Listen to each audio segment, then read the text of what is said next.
Ed Sullivan revealed the truth about the Beatles, and it's shocking. On February 9th, 1964, Ed Sullivan introduced America to four young men from Liverpool who would change music forever. With a simple, "Ladies and gentlemen, the Beatles," he ushered in a cultural phenomenon that would define a generation. A record-breaking 73 million viewers tuned in that night, approximately 40% of the American population, to witness the birth of Beatlemania. But while audiences saw only the perfect harmony of four mop-topped musicians charming the nation, Ed Sullivan witnessed something entirely different backstage. Away from the cameras, America's most discerning cultural gatekeeper observed tensions, conflicts, and personality clashes that would eventually tear apart the greatest band in music history. Sullivan had an uncanny ability to spot both talent and trouble, revealed a former production assistant who worked on those historic Beatles appearances. He could tell within minutes of meeting performers whether they had staying power.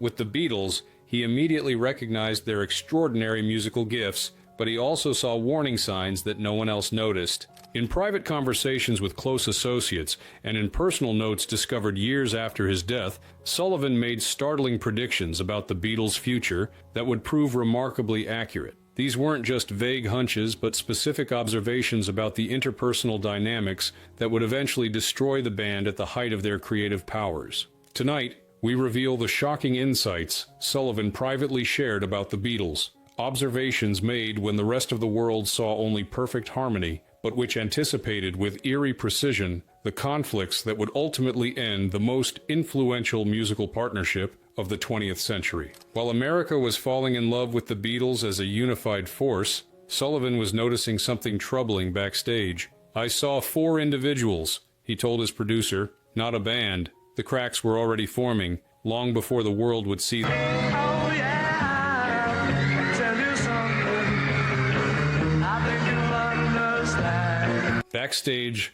the cracks begin. The image America embraced on that February night in 1964 was one of perfect unity. Four young men with identical haircuts, matching suits, and synchronized bows who seemed to share one mind and one heart. The screaming fans, the witty press conferences, and the infectious performances created an illusion of harmony that defined Beatlemania. Backstage, however, Sullivan observed a very different dynamic playing out away from public view. Subtle tensions and personality differences that would eventually grow into unbridgeable divides. "They weren't what people thought they were," Sullivan reportedly confided to his producer after their first appearance. "This isn't just a band, it's four very different people barely held together by success. The cracks are already there if you know where to look." According to staff who worked those historic shows, Sullivan quickly identified the distinct personalities behind the unified Beatle image. He noticed John Lennon's biting sarcasm and intellectual restlessness, Paul McCartney's perfectionism and eagerness to please, George Harrison's quiet resentment at being sidelined, and Ringo Starr's good-natured attempts to maintain peace. "Too many egos. Too much friction. It won't last," Sullivan allegedly told his booker after the third Beatles appearance. This assessment came at a time when most industry experts were predicting decades of Beatles dominance, making Sullivan's foresight all the more remarkable. What Sullivan reportedly found most revealing was how the band members interacted, or didn't interact, when cameras weren't rolling. While they maintained a united front in public, backstage they often separated into different areas, with John and Paul discussing musical matters, while George and Ringo were left out of key conversations. Sullivan noticed immediately that they functioned as separate units rather than a cohesive whole, explained a production assistant. He'd seen countless performing groups come through his show, and he recognized the signs of a fragile alliance rather than a genuine brotherhood. This observation proved remarkably prescient. While the Beatles would create their most groundbreaking music in the years ahead, the personal bonds between them were already beginning to fray, exactly as Sullivan had sensed during those early American appearances. The tensions were particularly evident in how the band members responded to their explosive success. According to Sullivan's private notes, John seemed simultaneously drawn to and repelled by fame, using sarcasm as a shield against the mounting pressure. Paul embraced the spotlight most naturally, taking control of interviews and public appearances in ways that sometimes visibly irritated his bandmates. George withdrew further into himself with each appearance, his discomfort with Beatlemania increasingly apparent. Ringo, while maintaining his cheerful public persona, showed signs of the insecurity that comes from constant comparisons to his bandmates. Sullivan saw the fundamental contradiction at the heart of the Beatles, explained a television historian who studied Sullivan's notes. They were marketed as four equal parts of a whole, but the reality he observed backstage was a hierarchy, clearly defined roles, and growing resentments. This disparity between image and reality is often what destroys groups, and Sullivan recognized it immediately. What made Sullivan's observations particularly significant was his unique position as both industry insider and objective observer. Unlike the reporters who got carefully managed access or the fans who saw only the public performance, Sullivan witnessed the Beatles in unguarded moments, when the pressures of their extraordinary success revealed the true dynamics within the group. He described watching them during rehearsals when they thought no one important was paying attention, said a stage manager who worked the show. The way John would roll his eyes at Paul's suggestions, the way George would make a musical point that the others would ignore, the way Ringo would try to lighten tense moments with a joke that sometimes fell flat. Sullivan saw all this and recognized the warning signs of a partnership under enormous strain. The argument Sullivan overheard between Lennon and McCartney would become the blueprint for their eventual split. What he heard backstage in 1965 foreshadowed exactly how the greatest songwriting partnership in history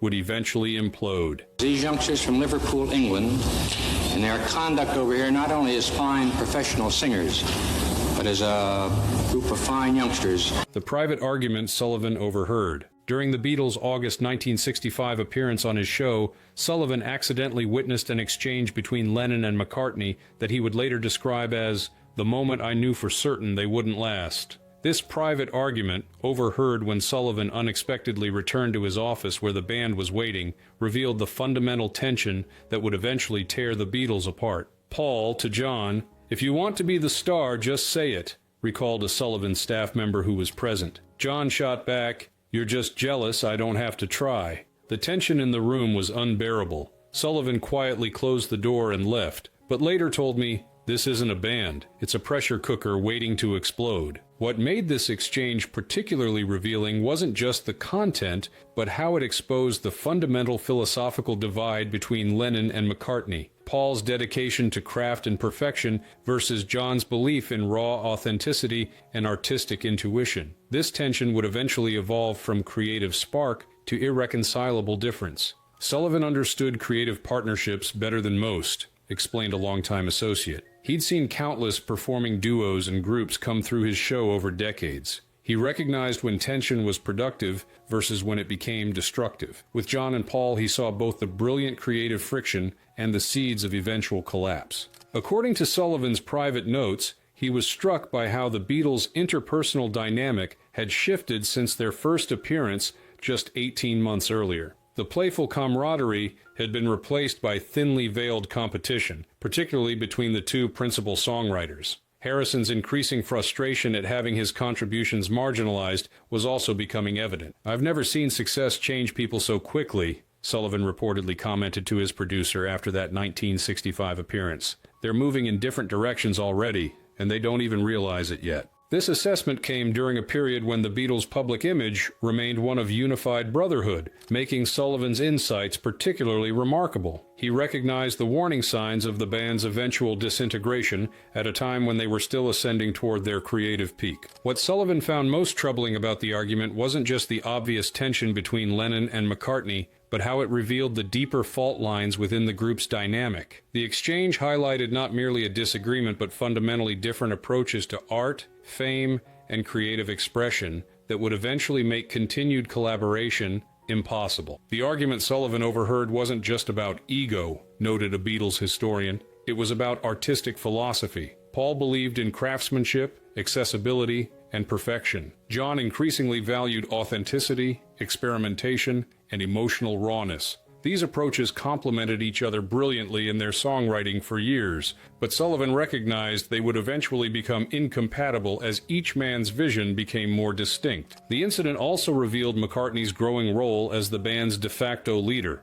a position that created both practical benefits and interpersonal tensions. Sullivan observed how Paul's natural organizational tendencies were keeping the band functioning professionally while simultaneously breeding resentment from his bandmates, particularly John and George, who chafed under what they perceived as Paul's controlling nature. Sullivan saw the impossible situation developing, explained his former assistant. The Beatles needed Paul's direction to maintain their professional momentum, but that same direction was creating friction that would eventually tear them apart. He described it as watching a car that needs its engine to run, but the engine is slowly cracking the frame. This observation proved remarkably accurate. In the years that followed, McCartney's leadership would become increasingly necessary as the band navigated their transition from touring act to studio innovators, while simultaneously creating deeper divisions that would culminate in the acrimonious business and creative disputes that ended the group. Yoko Ono has carried the blame for the Beatles' breakup for decades,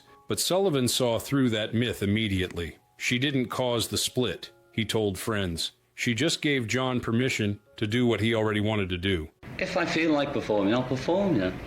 I mean, would you call Give Peace a Chance a solo performance? Maybe it is, you know, but... Yoko didn't break them, she just arrived late. When Yoko Ono entered John Lennon's life in 1966, she would eventually become the most convenient scapegoat for the Beatles' breakup. The narrative of Yoko as the band wrecker became so entrenched in popular culture that it persists even today. But according to associates, Sullivan rejected this simplistic explanation based on what he had observed years earlier. They were already falling apart, Sullivan reportedly told a friend after the band's dissolution became public in 1970. That Japanese artist didn't break up the Beatles. She just walked through a door that was already wide open. Sullivan's assessment came from watching the band's dynamic deteriorate across their multiple appearances on his show. By the mid-1960s, Sullivan had noted several troubling changes that predated Yoko's arrival. Less natural chemistry between the members, separate entourages and management priorities, and perhaps most tellingly, the complete absence of eye contact during performances,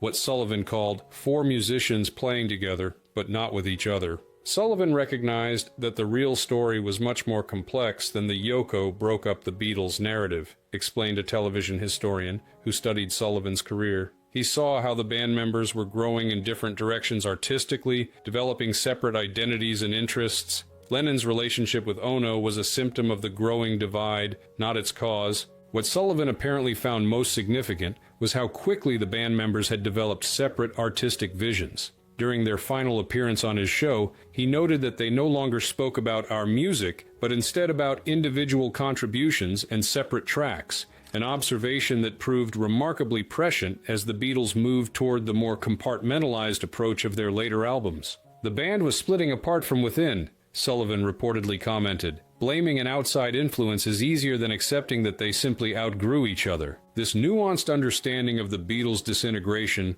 demonstrated Sullivan's exceptional insight into creative partnerships. While the public and press sought a villain in the breakup narrative, Sullivan recognized the more complex and inevitable reality of four extraordinary talents who had begun moving in different directions. Sullivan's perspective on Yoko's role was particularly insightful given the sexism and xenophobia that often colored contemporary accounts. Rather than blaming the Asian woman who had infiltrated the beloved British group, as many critics and fans did, Sullivan focused on the underlying dynamics that had created the opening for her influence in the first place. Sullivan told me he thought Lennon was looking for an exit strategy long before he met Yoko, recalled a former producer. He needed someone who would give him permission to leave the band that had defined his life but was increasingly feeling like a constraint. Yoko didn't cause that feeling. She simply recognized it and offered him an alternative path. This assessment has been validated by subsequent accounts from Beatles insiders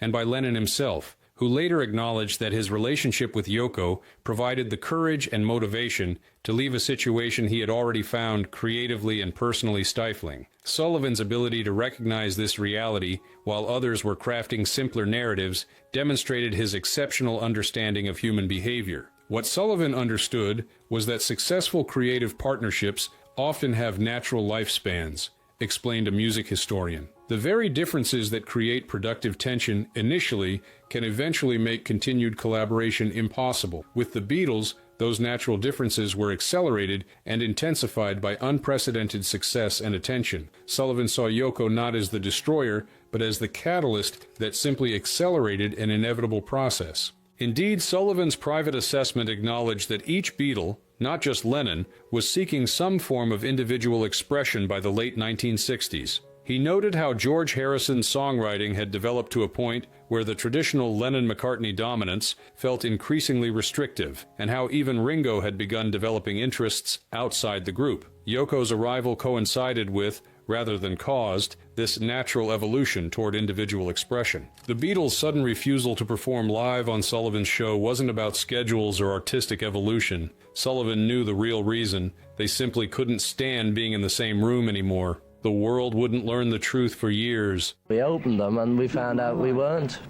We weren't. Also said that line. I know, but this is at ITV. That was the other one. Why the live shows suddenly stopped. Despite delivering record-breaking ratings with each appearance, the Beatles abruptly stopped performing live on The Ed Sullivan Show after 1966, instead providing pre-recorded promotional clips for their new singles. While the official explanation centered on the band's busy schedule and artistic evolution, Sullivan privately shared a much more troubling reason. They outgrew this, and each other, Sullivan allegedly told his producer when discussing the shift to video performances. This assessment came after Sullivan had attempted to book the band for another live appearance and encountered what he described as 4 different excuses from 4 different directions. According to Sullivan's staff members, what particularly struck the host was how the band's representatives negotiated these appearances. Rather than dealing with a unified management team, as in earlier years, Sullivan's bookers found themselves navigating separate demands and priorities from each Beatles' individual management representatives,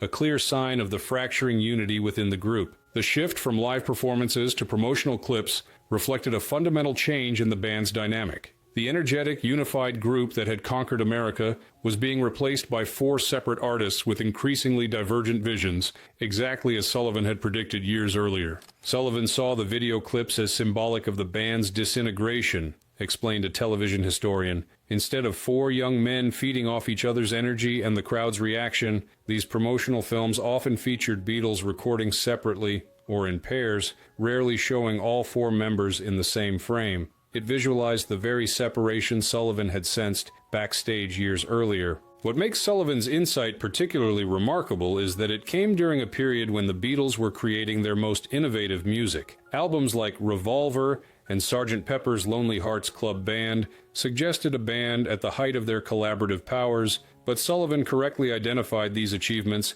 as masking the personal disconnection that was already well underway. The genius was still there, Sullivan reportedly commented after watching the Strawberry Fields Forever promotional clip. But the brotherhood is gone. They're creating separately now, even when they're supposedly working together. This observation anticipated by several years the recording process for The White Album, when the band members would often work in separate studios, bringing in the others only when necessary for specific contributions. Sullivan's early recognition of this shift demonstrated his exceptional understanding of group dynamics and creative partnerships. The contrast between the Beatles' earlier appearances and their late-period video contributions particularly concerned Sullivan, who believed that live performance revealed truths about performers that could be concealed in more controlled environments. He noted how the spontaneity and joy of their early Sullivan performances had been replaced by carefully constructed visual presentations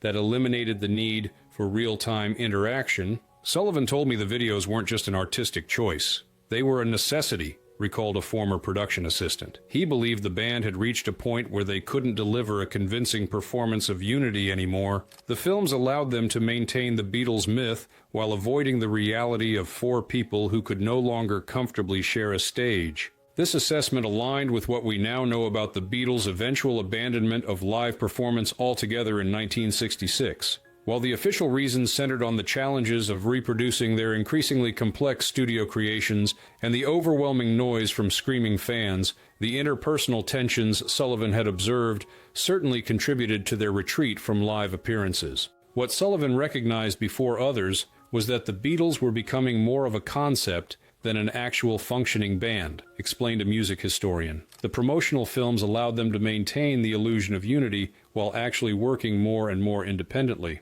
Sullivan saw this as both creatively freeing for them and ultimately fatal to their existence as a group. Indeed, Sullivan's assessment proved accurate. The Beatles' later albums, though containing some of their most innovative work, were increasingly the products of individual rather than collective creation. Abbey Road, despite its seamless sound, was largely assembled from separate contributions rather than created through the collaborative process of their earlier work. Sullivan described it as the most creative divorce in music history, noted a former colleague. They found a way to keep making extraordinary music together, even as they were growing further apart as people. But he knew it couldn't last. And he was right. While millions saw the cute one and the quiet one, Sullivan saw deeper character traits that would eventually tear the band apart. His private notes described the personality clash that would ultimately prove fatal to the greatest band in history. Eric, here is the American public. I'm John. You're John. It's only a joke. Yes, well, John. The personality clash.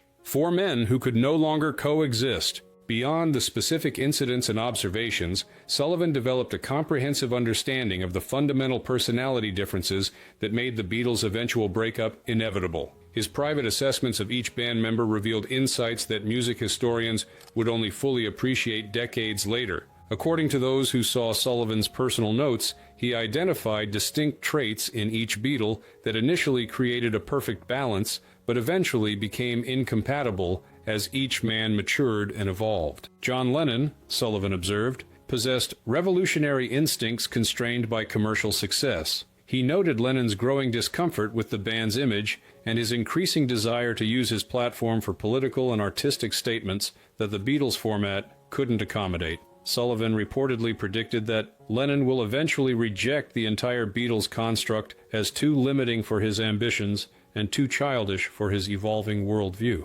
Paul McCartney, in Sullivan's assessment, was a musical genius trapped by his own perfectionism. He recognized Paul's extraordinary talents were coupled with controlling tendencies that became more pronounced as the band's structure weakened. Sullivan reportedly commented that McCartney needs collaboration but can't help dominating it, a contradiction that will eventually drive others away despite his best intentions. George Harrison struck Sullivan as a spiritual seeker in a materialistic circus. He noted Harrison's growing interest in Eastern philosophy and musical traditions that were increasingly at odds with the commercial demands placed on the Beatles. Sullivan predicted that Harrison's patience has visible limits. His resentment at being considered secondary is building toward an inevitable breaking point. Ringo's Starr was described by Sullivan as the group's emotional barometer. He observed how Starr's mood often reflected the overall health of the band's relationships, noting that when Ringo withdraws, it signals serious trouble beneath the surface.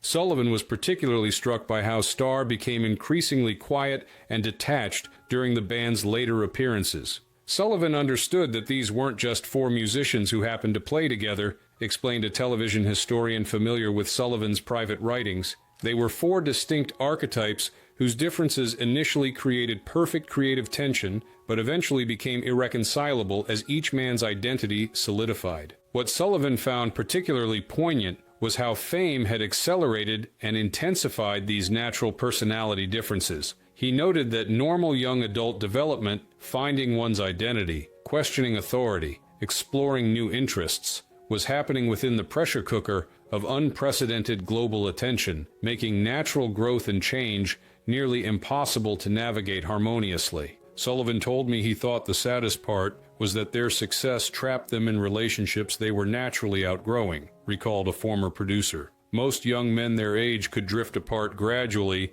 as their interests changed. The Beatles had to maintain a public unity that was increasingly at odds with their private reality, creating unsustainable tension. This assessment has been validated by the band members themselves in subsequent years. In various interviews, all four Beatles have acknowledged how their individual growth and changing priorities created conflicts that eventually made continued collaboration impossible. Sullivan's ability to recognize these dynamics during their height of fame, when most observers saw only unprecedented success and harmony, demonstrated his exceptional insight into human behavior. The personality differences Sullivan identified were eventually expressed in their musical choices, noted a music historian. John's raw experimentation, Paul's melodic craftsmanship, George's spiritual exploration, and Ringo's unpretentious simplicity all became more pronounced as they moved towards solo careers. Sullivan saw these distinct identities forming when everyone else still viewed them as interchangeable parts of a unified whole.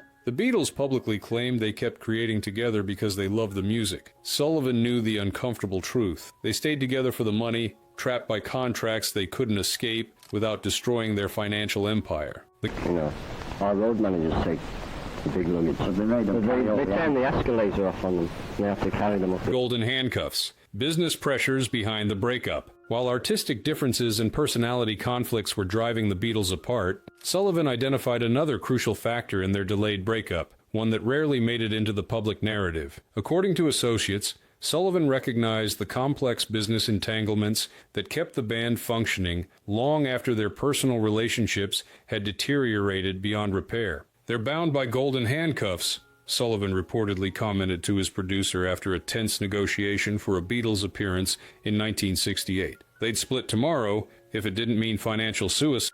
This astute observation referenced the complicated business structure the Beatles had created, including their Apple Corps company and various publishing agreements. These arrangements made a clean break nearly impossible without devastating financial consequences for all involved, creating a situation where they continued making music together despite growing personal animosity. "Sullivan understood the music business better than most television hosts," explained an industry executive who knew Sullivan. He recognized that the Beatles weren't just four musicians, but the core of a business empire employing hundreds of people and generating millions in revenue. Dismantling that structure wouldn't be simple, even if they all wanted out. According to Sullivan's private notes, he was particularly struck by the change in how Beatles management approached negotiations for appearances. What had once been straightforward discussions about performance details became complex legal conversations involving multiple lawyers representing different and sometimes conflicting interests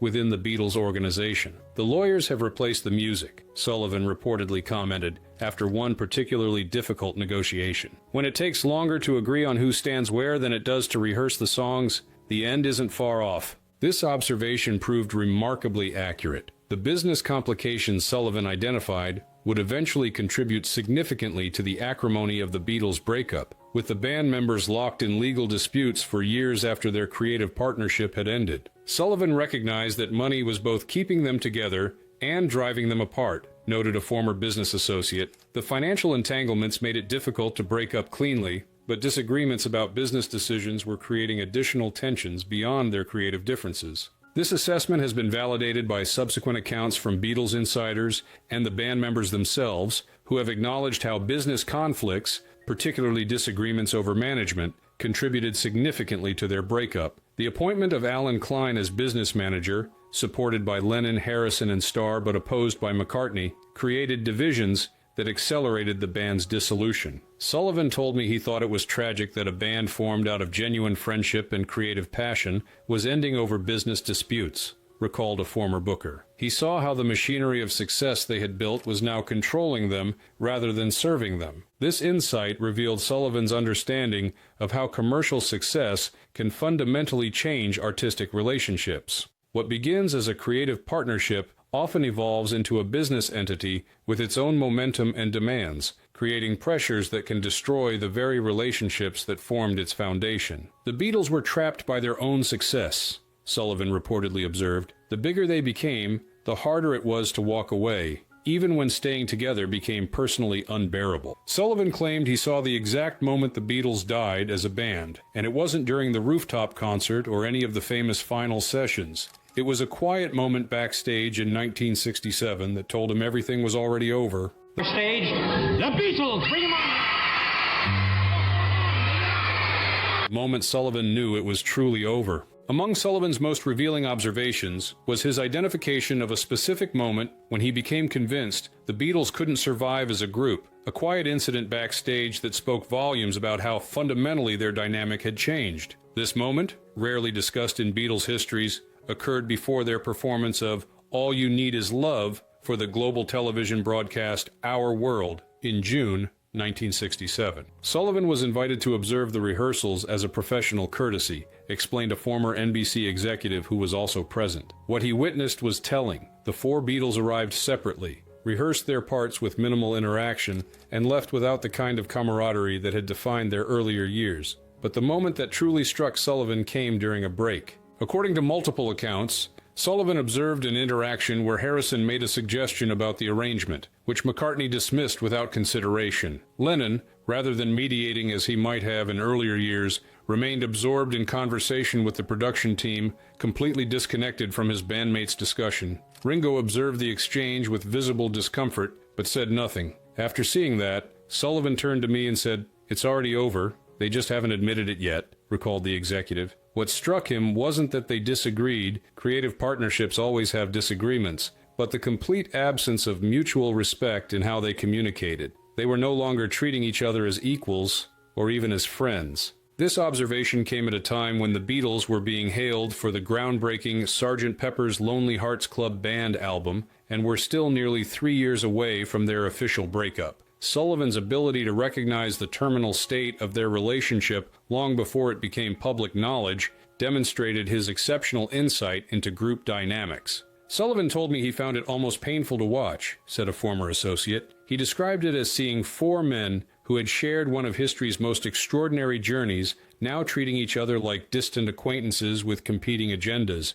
The creative magic was still possible, but the human connection that had fueled it was gone. What made this assessment particularly remarkable was how it contradicted the public narrative of the Beatles at that time. The "All You Need Is Love" broadcast presented them as ambassadors of global unity and peace, an ironic contrast to the disconnection Sullivan observed behind the scenes. Sullivan had a particular sensitivity to the gap between public image and private reality, explained a television historian. He'd seen countless performers maintain the illusion of harmony while privately at odds. With the Beatles, he recognized that the disparity between their peaceful, unified public image and their fractured private reality had grown too large to be sustainable. This insight proved remarkably accurate. Though the Beatles would create more innovative music in the years ahead, the collaborative spirit that had defined their early work was indeed largely gone, replaced by the more compartmentalized approach that characterized their final albums.